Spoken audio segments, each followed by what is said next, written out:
and welcome to A Sound Constitution, here on CHLY 101.7 FM, a show where we focus on health topics that are important to our community. This year's team is made up of 6 VIU nursing students, and our goal is to demystify health issues and address common misconceptions by sharing evidence-informed information from a variety of reliable resources. All information provided on our show will be available in our show notes on our Facebook and Instagram pages. We want to remind our listeners that the information presented in this show is for educational purposes only and does not replace the advice of your primary healthcare professional. If you have questions or concerns about what's being discussed, feel free to reach out to us on Facebook at A Sound Constitution, on Instagram at CHLY A Sound Constitution, or email us at asoundconstitution@gmail.com.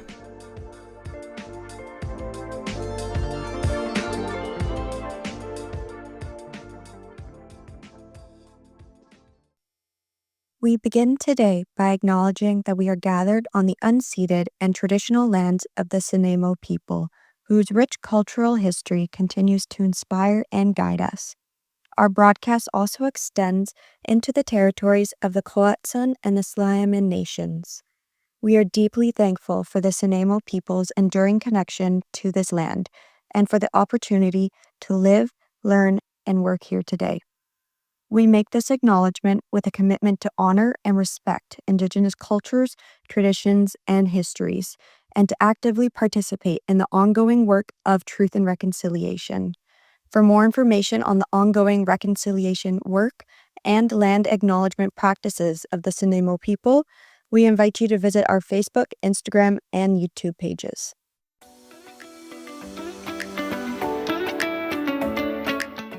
Hi everyone, and welcome back to A Sound Constitution on CHLY 101.7 FM.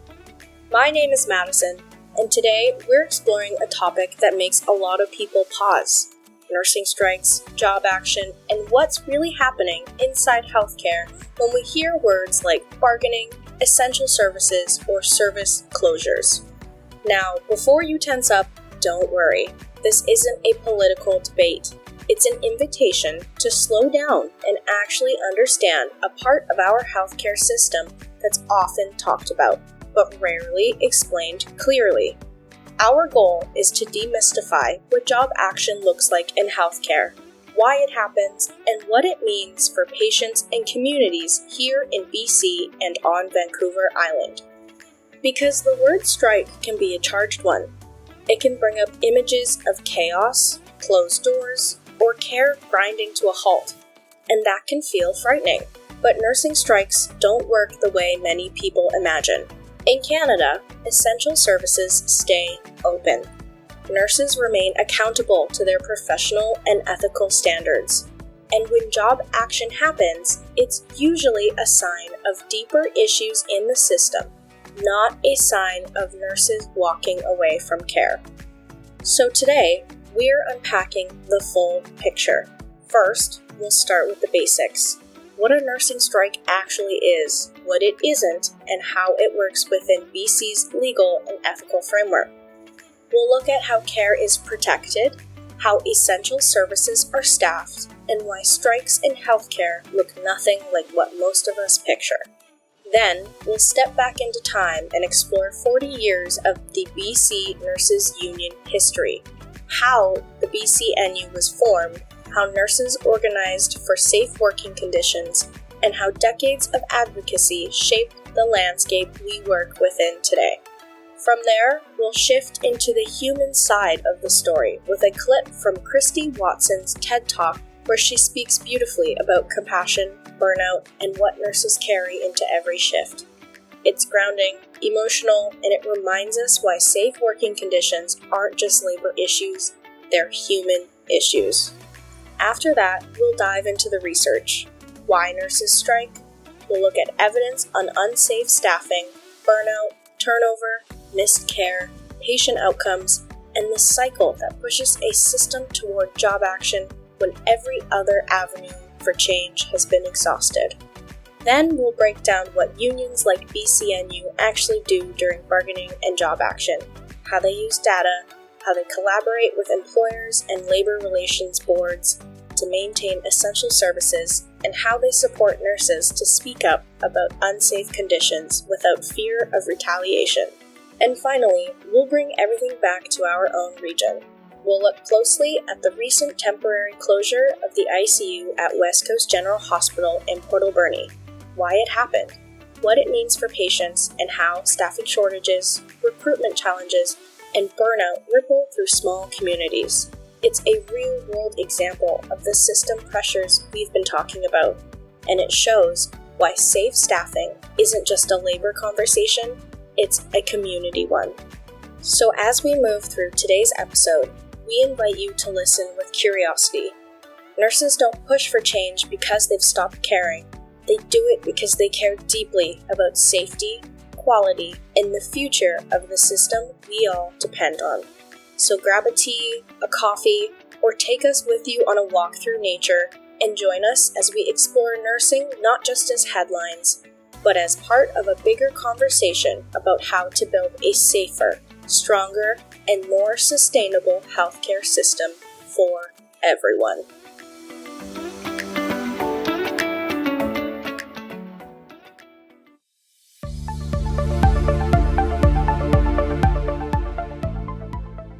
Hi everyone, I'm Rebecca. Thanks for tuning into this episode. Now we want to get clear on what a nursing strike actually is, what it isn't, and why it matters. Not just for nurses, but for patients and communities like ours here on Vancouver Island. When we hear the word strike, many of us picture picket lines, closed hospitals, and chaos. But in healthcare, and especially nursing, the reality is more structured and in many ways more hopeful. A strike, simply put, is a collective work stoppage by employees intended to put pressure on an employer during negotiations over wages, working conditions, staffing, and other terms of employment. It's one tool within collective bargaining. In nursing, a strike is rarely about nurses abandoning care. Most often, it's about nurses advocating for safe, sustainable working conditions. Because when they are overworked, understaffed, or burnt out, the quality of care and patient safety are at risk.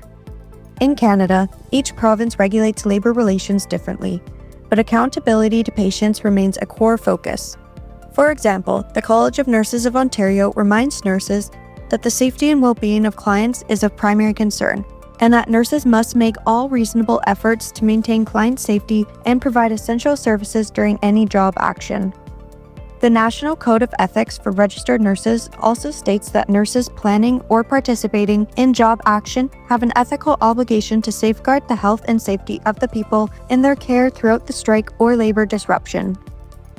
And when nurses talk about strike action, they almost always describe it as a last resort, something they turn to after trying to fix unsafe conditions through other channels like raising concerns, filing workload reports, or working with their union.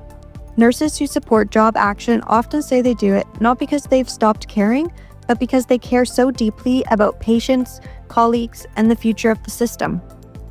So let's talk about what actually happens during a nursing strike, because it's far more regulated and safety-focused than most people can imagine. In British Columbia, a nursing strike cannot simply begin because nurses walk off the job. It happens within a legal framework set out by the Labour Relations Code and the BC Labour Relations Board. If a dispute could endanger the health and safety or welfare of British Columbians, the code requires that essential services must be maintained. Essential services are not optional. They are the minimum level of staffing and services that must be maintained to prevent serious and immediate harm to the public, including keeping emergency rooms, intensive care units, long-term care, and other life-preserving services going. The Labour Relations Board works with employers and unions to identify which services are essential and what staffing levels are needed to carry them out during job action. At the federal level, the Government of Canada uses a similar mechanism called Essential Services Agreements, which identify positions that must continue to work during a strike because they provide services necessary to public safety or security. Here in BC, this process is also guided by the BC Nurses Union, BCNU, which works directly with health employers to determine which units and roles must stay staffed, which nurses are designated essential, and what minimum staffing must be available to protect patients. BCNU plays a dual role here. They lead job action and they help protect the public. Even while advocating for change, nurses maintain a deep ethical commitment to their patients, and BCNU's public principles emphasize that protecting patient safety is non-negotiable. So when a strike is declared, what actually happens on the ground? Essential designated nurses keep working inside healthcare facilities. Non-essential nurses may withdraw services or join picket lines. Administrative tasks, elective procedures, and some non-urgent services might slow or pause. Emergency, critical, and life-saving care continues. The safety net stays intact because of these essential service rules and because nurses insist on them. We want to underline this. Nursing strikes are not about walking away from care. They're about using collective voice to improve the conditions under which safe care can happen. The presence of essential service staffing during a strike is living proof that nurses do not stop caring. They advocate through caring. Here on Vancouver Island, our hospitals, community health centers, and long-term care homes depend on nursing stability. When you hear chatter about bargaining, job action, or contract renewal, no, it's not just a remote fight between union officials and distant employees. It's very real for our region. It affects nurse retention, care continuity, and the kind of healthcare access you or a loved one might rely on. If nurses feel they cannot provide safe care because of staffing, then the system is vulnerable. A strike is one of the strongest signals of that vulnerability, and also of commitment to fix it. So when we use the word strike in the context of nursing, let's remember what it actually represents: a collective, ethically grounded, professional intervention to protect care, one that comes from nurses' deep investment in the well-being of their patients and themselves. It's not the end of a conversation, it's a call for improvement. And to really understand how this carefully structured process came to exist and why nurses in British Columbia use their collective voices the way we do, we need to look at the union that built this foundation. In our next segment, Anna is going to be taking a step back in time and exploring the BC Nurses Union, how it was formed, how it grew, and how more than 40 years of advocacy shaped the landscape where job action happens today. Stay with us. You're listening to A Sound Constitution here on CHLY 101.7 FM.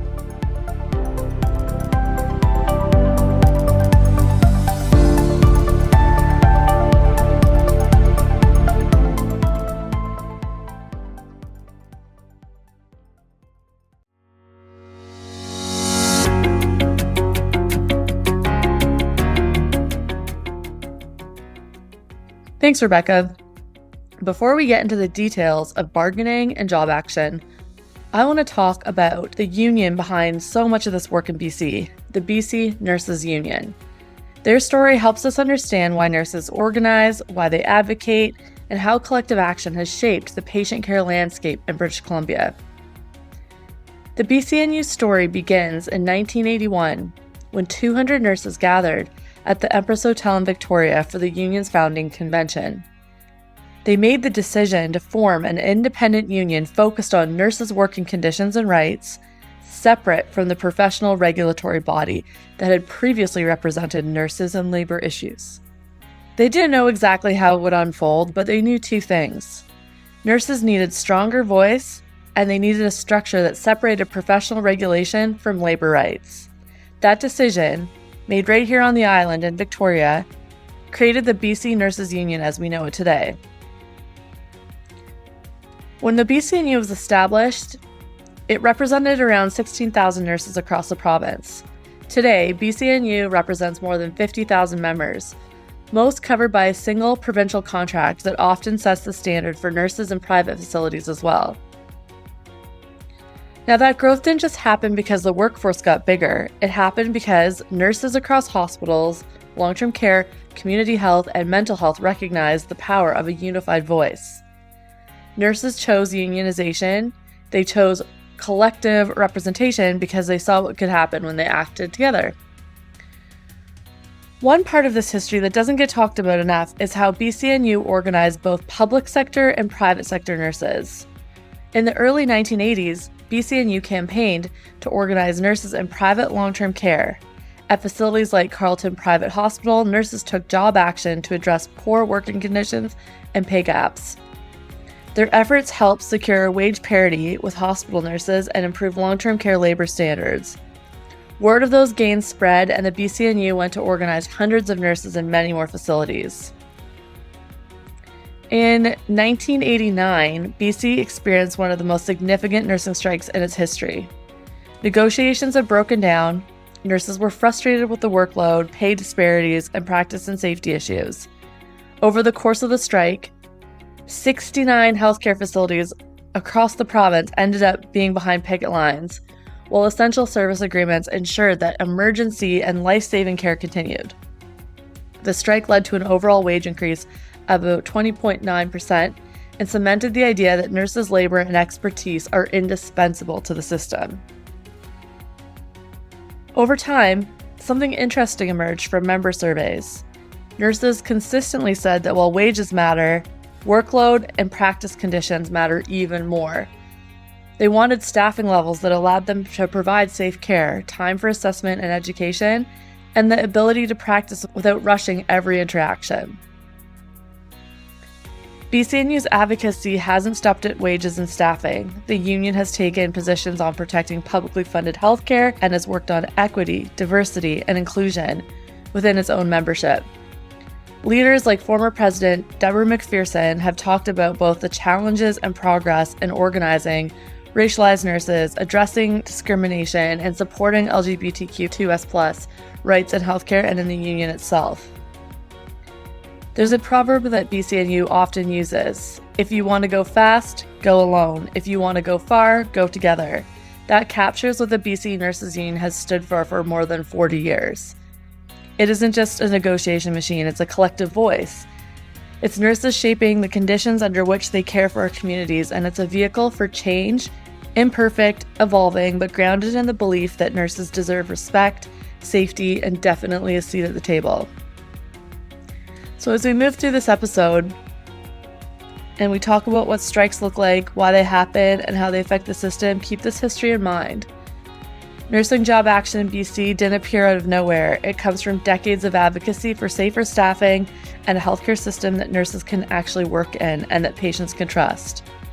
When nurses raise their voice collectively, it's rarely about walking away from care. Most of the time, it's about walking towards safer, better care together. Before we go any further in our episode, we want to bring in a voice that captures the emotional core of what nursing really is and why safe working conditions matter so deeply. This TED Talk by Christy Watson, an ICU nurse turned writer who has spent her life exploring compassion, burnout, and the human side of healthcare. In this talk, she shares what compassion fatigue feels like, what the pandemic revealed about all of us, and what nurses carry into every shift. As you listen, keep in mind everything we've talked about so far: unions, job action, strikes, and remember that at the center of every one of those conversations is a nurse trying to hold the hand of someone like Betty, trying to stay present, trying not to go numb. Here's Christy Watson with What Nurses Can Teach Us. I am sick and tired of compassion. I wasn't always like this. When I started my nurse training at the age of 17, I didn't think much about compassion at all. I thought about resuscitation and saving lives and cracking chests. But nursing taught me pretty quickly that saving lives is about a lot more than cracking chests. In 2018, I left the nursing register, and I am a writer and professor of medical and health humanities. And my research over the last few years has been about compassion and empathy and kindness and what it means to be human. And central to the idea of all my work is that compassion is the most important thing of all. And yet, I realized that during my years as a hospital nurse, particularly in intensive care, I felt a bit burnt out, apathetic, and sometimes even indifferent to extreme suffering. I was experiencing compassion fatigue. Pain and trauma, like viruses, can be extremely infectious, and nurses and other healthcare workers, they swallow suffering every single day. Indeed, the word compassion comes from Latin compassione, which means to suffer with, suffering together. And there's only so long you can do that for, if you do it right, without becoming a little bit numb. I felt a bit numb. And then came the pandemic. I remember being on a flight once, coming back from Kenya, and there was an announcement on the tannoy.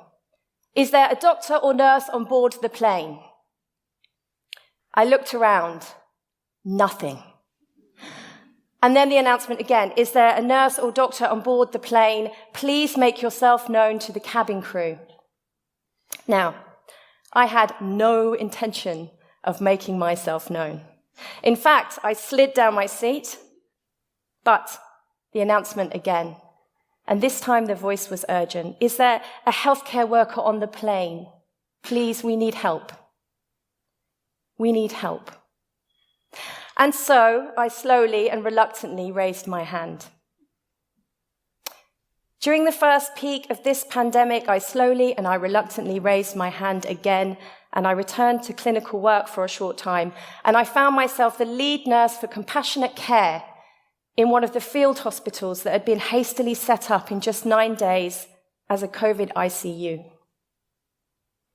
We were told our function was to save as many lives as possible. And it quickly became very apparent with this awful, awful disease that we weren't going to save anywhere near as many lives as we wanted to. And compassion became our central aim. Compassion, we realized, is how history will judge us. And it's how history should judge us. And we weren't alone in our thinking. There was a time at the beginning of this, a hot moment when the world felt alive with compassion. It's like we were shaken awake. How quickly we forget. 1 minute, people were on their doorsteps, they were banging pots and clapping for carers and delivering food parcels to their neighbours who were shielding, and the very next moment, people's curtains closed. Everyone shuffled past each other, heads down, no eye contact. Everyone turned inwards, we all did, just trying to process our own pain. And a collective numbness swept through the world. It is no surprise. We are bombarded with tragedy. The COVID-19 pandemic uncovered the other pandemics that already existed: loneliness, inequality, injustice, violence, racism, mental illness. The events in Afghanistan, they're hard to even think of. And the existential threat of climate change, we are now told, is code red for humanity. We are tired. We are overwhelmed, and we're saturated with images of devastating suffering. And so sometimes it's all we can do to turn off the relentless news and watch Love Island instead. But it is possible to recover from this compassion fatigue. We must recover from it. I know it's possible because I did. Shortly after returning to clinical work, I remembered something really, really important. I remembered what my patients had taught me, and I remembered what it means to be a nurse. But I did meet lots of patients like Betty. Betty was elderly and frail, and she was alone, and she was lying on a trolley in a corridor outside accident and emergency. She'd come into the hospital with chest pain and hypothermia. I did a 12-lead ECG, some observations, some blood tests, and we couldn't find anything at all wrong with Betty. So I got this Bear Hugger machine, which has white billowing fabric to warm her up. And I made her a sandwich and a cup of tea, and I just sat with her and held her hand. And then she told me about Stan. She told me Stan, her husband of a lifetime, had died in the hospital 2 weeks before. And she described her heart pain, not chest pain. She told me how they had danced and how the fabric from the Bear Hugger machine reminded her of the parachute silk from her wedding dress, and how time flies. And she said that I'd saved her life, and of course I'd done no such thing. I just sat with her a while and I held her hand. But it was impossible to tell where Betty's hand ended and where my hand began, and nursing exists in that space. We exist in that space. What a privilege to hold the hand of a person at the frailest, most extreme and significant moments of their life. To be a nurse. Nurses remind us that we are not alone, not even now. But of course, they do a lot more than hold hands. Nurses are safety-critical, rigorously trained professionals. They are scientists and researchers and leaders and entrepreneurs and artists, and they're clinical experts. They weave around our world, caring for people in every setting you can imagine. School nurses, district nurses, practitioners working in mental health and learning disability settings, forensic nurses, military nurses, nurses working in prisons, on homeless healthcare teams, in hospices, with looked-after children. The World Health Organization estimates there are 27.9 million nurses globally, 27.9 million individuals who have, despite personal risk, placed compassion at the center of their universe for us. Nursing is a language with many different accents, but it's a universal language too. It's a kind of faith in itself, with compassion at its core, a belief and respect in every single individual's worth, regardless. If how we treat our most vulnerable is a measure of our society, then the act of nursing itself is a measure of our humanity. And we all are now thinking during this time of great suffering about our humanity. Who are we? Who are we meant to be? COVID has given all of us the time for radical change and the chance for radical change. But we must shake ourselves awake again and remember the action we saw at the beginning of this pandemic, when we glimpsed our capacity for grace, for tolerance, and for love. We can remind each other of our potential by listening, really listening, thinking of other families as well as our own, by helping those who need help in practical ways and building inclusive communities. Betty was right. Nurses are right. Compassion cannot cure us, but compassion can save us regardless. The word compassion comes from compassionem, meaning to suffer with, but the word suffer comes from feeling, to feel keenly. In this age of isolationism and division and hatred, it is not feeling anything that we all must fear. In order to turn outwards, we need to feel all the feelings and remember our capacity, our incredible human spirit. It's time for us to raise our hands. Rumi was a 13th century Afghan poet. In my opinion, he was the greatest poet in all of history, and I'm going to leave you with his words, more relevant today than perhaps ever. I know you are tired, but come. This is the way. Thank you.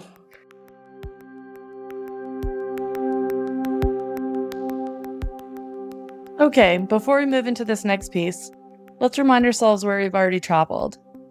We've explored what a nursing strike actually is, a structured, legally regulated process with essential services built in. We've looked at over 40 years of BCNU history and how collective advocacy built the foundation for how nurses raise concerns today in BC. And we just recently heard from Christy Watson, who reminded us that compassion isn't infinite, it needs the right conditions to survive. Now we're going to focus on the why. Why do nurses sometimes feel that strike action is the only option left? And what does the research tell us about conditions that lead to that point? Recent studies on nursing strikes show that many nurses feel a deep moral conflict about withdrawing services at all.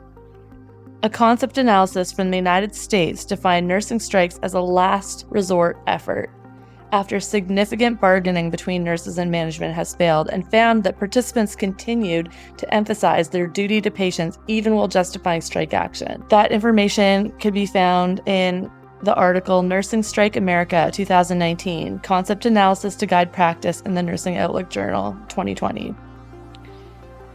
A broader scoping review of 34 studies on patient and healthcare worker attitudes towards strike action, written in the Nursing Inquiry Journal 2023 by Essex et al., reported that support for strikes is highly context dependent, and that healthcare workers often justify strikes in terms of protecting patient care, addressing unsafe staffing, and correcting serious injustices in working conditions. Taken together, this research suggests that for many nurses, job action is not about walking away from patients. Again, it's framed as a last resort when other attempts to fix unsafe conditions have failed. So I'm just going to go through some factors that lead to striking through the research. I'll start with unsafe staffing. When staffing levels drop, everything else starts to strain. A large multi-country study by Aiken et al. 2014 in The Lancet examined more than 420,000 hospital patients across 9 European countries. It found that for every additional patient added to a nurse's workload, the odds of death increased by about 7%. That is a life and death impact tied directly to a nurse's workload. When nurses' workloads repeatedly exceed safe limits, the risk of patient harm goes up, and nurses experience profound moral distress. That feeling of knowing what patients need, but not having the time, resources, or support to provide it. That kind of distress is one of the early warning signs that pushes nurses towards job action, according to the research. Another factor is burnout, which is a system signal, not an individual flaw. We can't discuss moral distress without mentioning a very real experience: burnout. People sometimes frame burnout as a personal problem, something solved by yoga, more sleep, self-care, or resilience. But research on nursing burnout paints a different picture. In the 2020 article, Burnout in Nursing, a Theoretical Review, published in the International Journal of Nursing Studies, it's stated that burnout is closely linked to chronic understaffing, heavy workloads, and poor work environments, not just individual lack of coping skills. Classic work from U.S. hospitals shows that poor staffing and unfavorable work conditions are associated with higher nurse burnout and job dissatisfaction, and with worse patient outcomes such as increased mortality and failure to rescue. As burnout rises, turnover rises, and when turnover rises, staffing gets even worse. Nurses see that cycle happening in real time, and for some, strike action becomes a way to interrupt that spiral. The next factor is turnover and retention. Evidence makes this clear. Nurses are more likely to leave when they are overloaded and unsupported. McHughes et al. 2021, published in The Lancet, has shown that better nurse staffing is associated with lower mortality, fewer readmissions, and shorter hospital stays, all outcomes that reflect a safer and more sustainable system. On the flip side, nurses working in supportive environments, where staffing is monitored and workloads are addressed, report less burnout and higher job satisfaction, and are less likely to say they intend to leave. In one study of U.S. hospitals by McHugh et al. 2011, in the Health Affairs Journal, nurses reported widespread burnout and dissatisfaction in poor work environments, which authors linked to problems for patient care. Retention isn't just a staffing issue, it has financial consequences. A major review of nurse turnover costs estimated that replacing a single registered nurse can cost tens of thousands of dollars when you include recruitment, orientation, and lost productivity. That information's from an article in the Journal of Nursing Management, published in 2013, called A Literary Review of nursing turnover costs. Hospitals that invest in keeping nurses by improving staff, work environments, and safety protect both their budgets and their patients. Another question people have is, if nurses strike, does patient care get worse? A systematic review by Essex et al. 2022, published in the International Journal of Health Planning and Management, looked at outcomes like mortality and morbidity during strike periods. Most studies did not find worse mortality when essential services were maintained, and some reported lower mortality during strikes, likely because elective procedures were postponed and only urgent care went ahead. This doesn't mean strikes are risk-free, but it does highlight something important. Strikes are not spontaneous acts of abandonment. They typically happen after months, sometimes years, of unsafe conditions that nurses have tried to address through internal channels, professional practice committees, and bargaining. By the time a strike is on the table, the system is already under strain. So when you put this evidence together, unsafe staffing, burnout, turnover, patient outcomes, a clear story emerges. Nurses strike because they're trying to protect care, because the system has drifted too far away from safe practices. Because, as Christy Watson described, the emotional weight of caring becomes too heavy when there aren't enough hands to carry it. Strike action is one of the strongest signals that something deeper in the system needs to change. And that brings us to our next question. If nurses strike to protect care, what roles do unions play in supporting that process? How do they negotiate safety? How do they keep patient protections in place during job action? Our next host will guide us through the practical side. How do unions like BCNU negotiate, plan essential services, and advocate within BC's labor laws?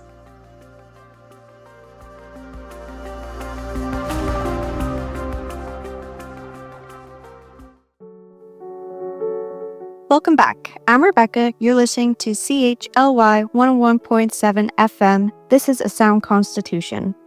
In our last segment, we talked about why nurses take job action. Things like unsafe staffing, burnout, and what the research shows about how those conditions affect patients. Now we're shifting to how job action actually works, what unions do before, during, and after a strike. First, using real data to guide bargaining. Unions don't negotiate based on emotion, they negotiate based on evidence. During bargaining, the BC Nurses Union relies on real data such as workload reports, overtime trends, missed breaks, vacancy numbers, turnover, and patient acuity. This information shows when staffing is unsafe and helps support proposals grounded in what nurses are actually experiencing. Second, essential services. How unions protect safety during job action. BC law requires essential services to stay in place during job action so patient safety isn't put at risk. In practice, BCNU works with employers and the Labor Relations Board to identify which services are essential, decide which positions must keep working, and negotiate the minimum staffing levels needed to keep those services safe. This applies to emergency departments, ICUs, long-term care, and any other service where disruption could impact public health or safety. This process is outlined in the BC Labor Relations Code, Part 6 on Essential Services. That's the Government of BC 1996, and also on the Labor Relations Board of BC's Essential Services information page from 2023. 3. Escalation steps. Why strikes are a last resort. Job action isn't one big step. It's a staged escalation. Unions start with low-level actions like information pickets, refusing voluntary overtime, or working to rule, meaning nurses follow the contract exactly instead of absorbing extra tasks. If those steps don't lead to meaningful change, then unions may move towards rotating services, withdrawals, and only after that would a strike be considered. The whole structure is meant to give both sides multiple opportunities to fix the problem before a full strike becomes necessary. BCNU outlines these steps through their Job Action Committee's information. Fourth, protecting nurses so they can protect patients. Unions also make it safer for nurses to speak up about these unsafe conditions. They support nurses through workload grievance processes, professional practice committees, violence preventive initiatives, incident report protection, and representation during disputes with employers. This matters because research shows that when turnover is high, staffing becomes unstable, the workload for the remaining nurses goes up. and patient safety can and will be affected. This evidence comes from the major review by Halter and colleagues in 2017, published in BMC Health Services Research, which looked at the consequences of nursing turnover across multiple studies. When unions function well, they help address problems early, before burnout and turnover get out of control. 5. Non-union environments. What is missing? In non-union workplaces, nurses often don't have the same structured ways to address workload or safety issues. Without tools like workload reporting systems, professional practice committees, or negotiated staffing language, concerns might go unaddressed longer. This isn't about saying unions are perfect. It just shows that unions add stability in systems like BC's by giving nurses safe, formal ways to raise concerns and work towards solutions. 6. Unions as part of the safety net. Overall, unions are part of the safety net that protects both nurses and patients. They negotiate staffing language, help maintain safe working conditions, support retention, and ensure that essential services continue even during job action. When unions and employers work in good faith, strikes become less likely because issues get fixed earlier.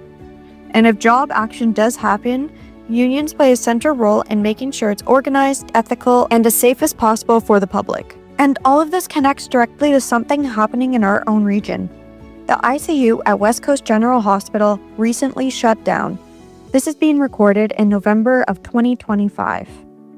This is a change that reflects many of the pressures we've talked about already in this episode: staffing shortages, retention challenges, and strain on rural and regional health systems. After the break, we are going to take a closer look at what's happening at West Coast General Hospital, why it matters, and how it fits into the bigger picture of system sustainability. You're listening to Sound Constitution on CHLY 101.7 FM.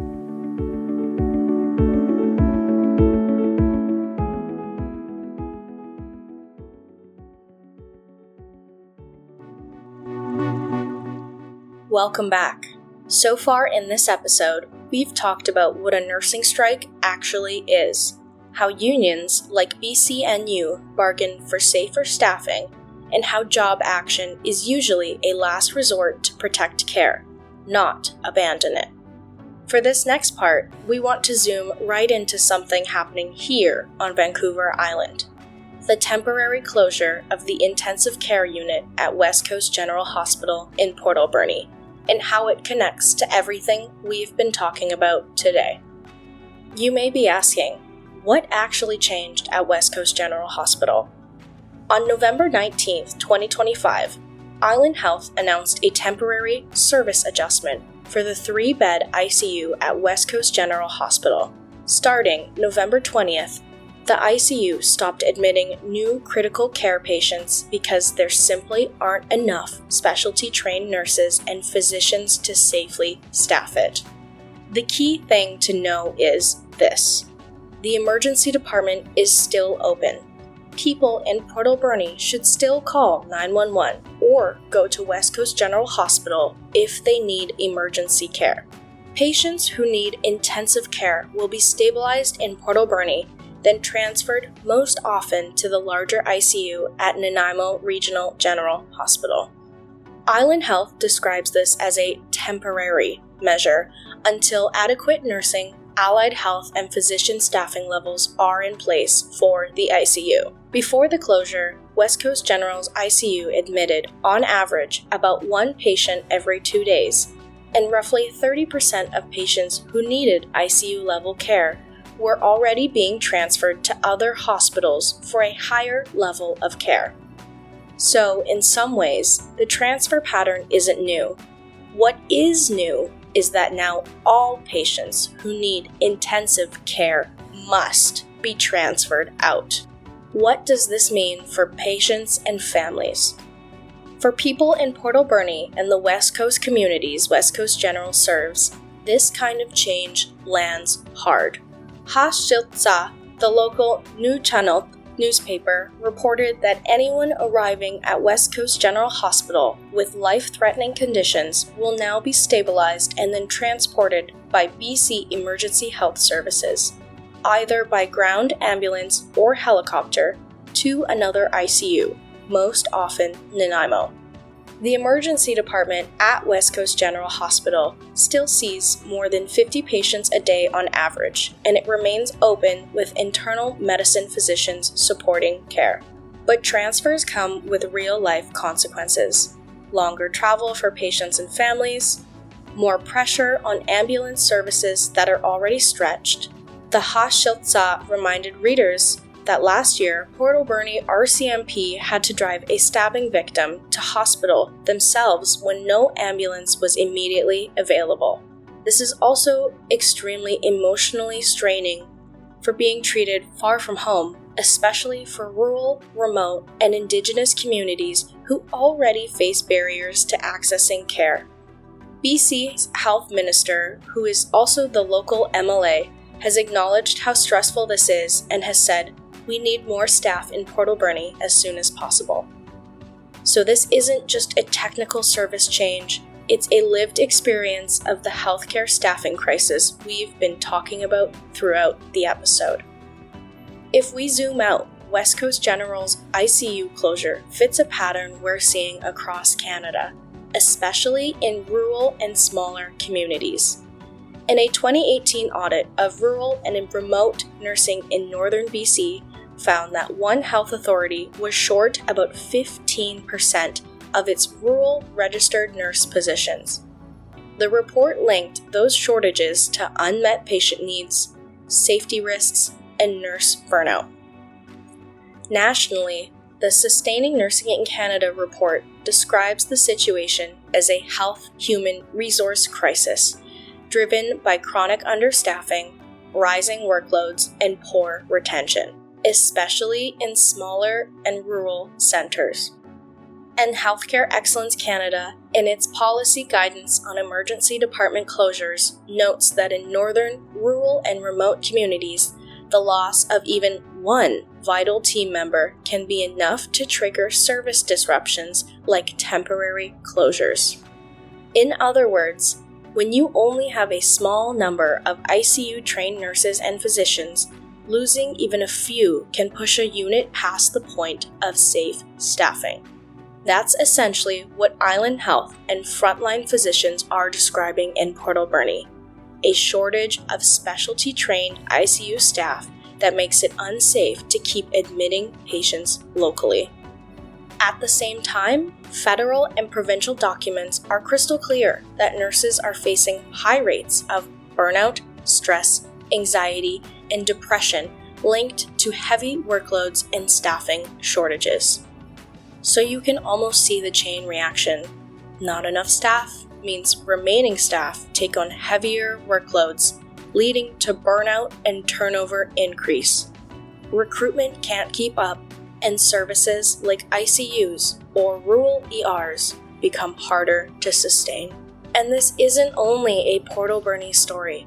Across Canada, rural communities are seeing repeated emergency room diversions and closures tied to staffing shortages. A 2025 update from BC Family Doctors and the Society of Rural Physicians of Canada highlighted hundreds of emergency department closures in rural regions and called for a national rural health workforce strategy to stabilize care. Healthcare Excellence Canada's guidance on rural ED closures echoes three key needs: a stable, sustainable health workforce, reliable connections to timely and appropriate care, and health service design that reflects what communities actually need and say. When you put that next to West Coast General, what you see is a community that does have an emergency department, does have specialist support in Nanaimo, but is still feeling the cracks when the local ICU can't be safely staffed.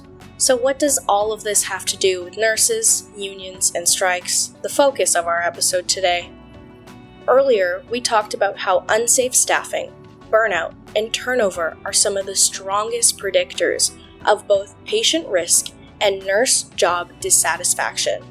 Evidence globally shows that as nurse-to-patient ratios get worse, mortality rises and nurses' intention to leave goes up.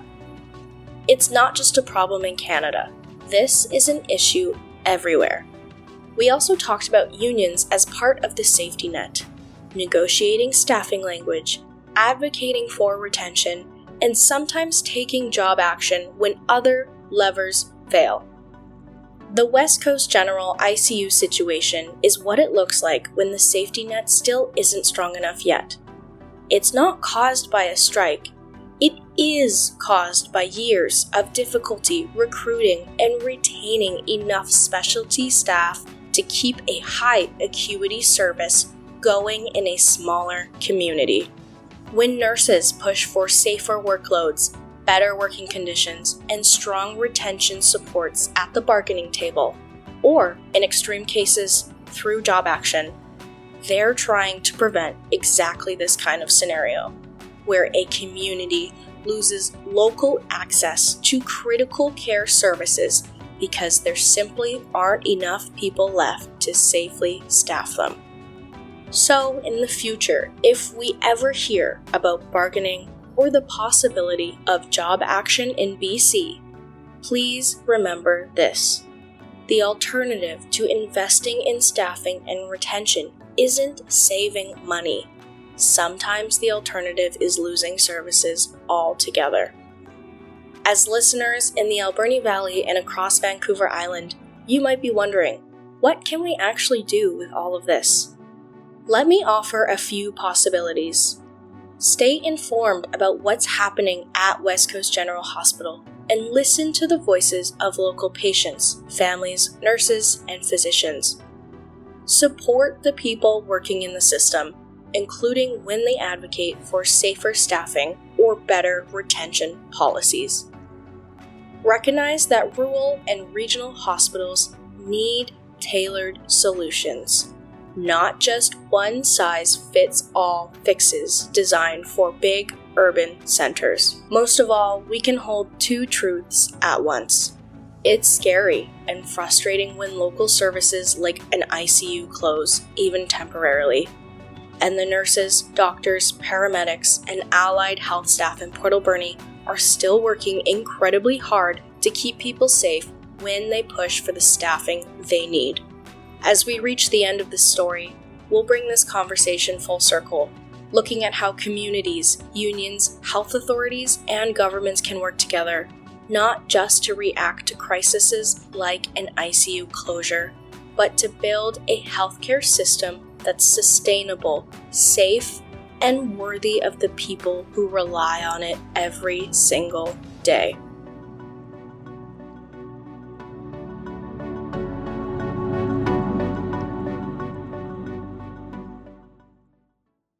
As we wrap up today's conversation, I want to come back to that line woven through the history of nursing advocacy in BC. If you want to go fast, go alone.